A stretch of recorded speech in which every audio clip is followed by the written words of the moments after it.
Hey, how's it going, y'all? Welcome back to Pastry Playhouse TV. I'm your host, Trent Moya, ATL's Cake King, and this week we caked up a cup of coffee cake. Let me show you guys how I did it.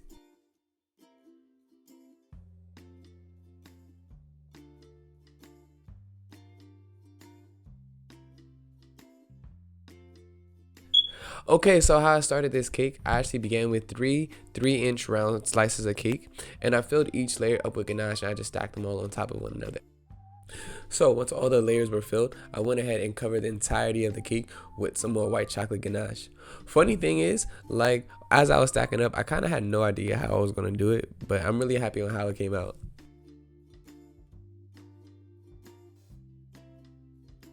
So to design the cake, I actually started by pouring out some white chocolate on my non-stick mat, and when the whole mat was covered, I went ahead and rolled out some white modeling chocolate.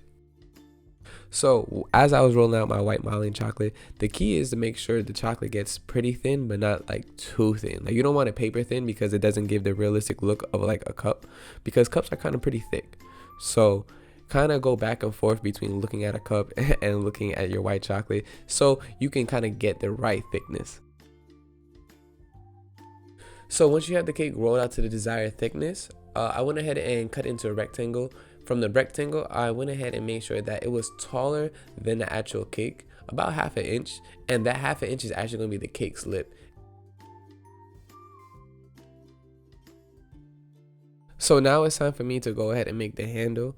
It's super easy. All you have to do is just roll out some more modeling chocolate, and you're going to want to roll it out into a nice thin rectangle. So once we have the rectangle already cut out, I went ahead and rolled into a C, which is going to be the handle.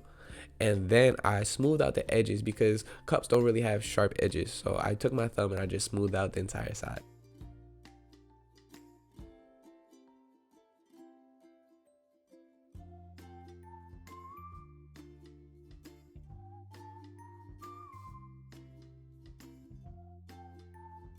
Now I had to add a little bit of color to the cake.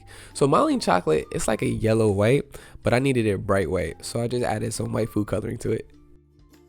So when I was all done painting the cake all white, I went ahead and added some blue to the inside, and I was going to add some blue to the handle.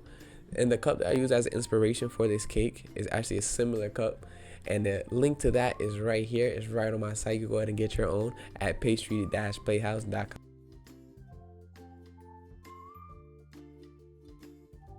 Now it's time for me to make the coffee. How I did this, I started off with a pack of gelatin and some cold water, and I let it bloom. While that was blooming, I went ahead and poured some melted chocolate inside the cup. When the chocolate was all set, I went and added the melted gelatin on top, and it gave the look like some real coffee.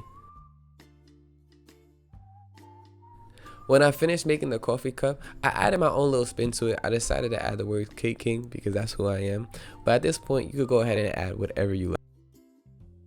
So real fast, I just want to let everybody know that we do have brand new Pastry Playhouse merch coming out very, very soon. So stay tuned.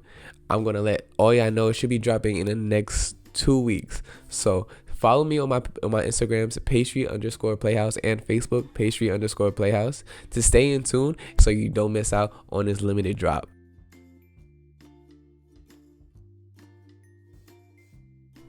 There we go. That's how I made this coffee cup cake. You can go ahead and get your own coffee mug at pastry-playhouse.com. And don't forget to like, comment, and share the video. So until next time, guys, stay creative.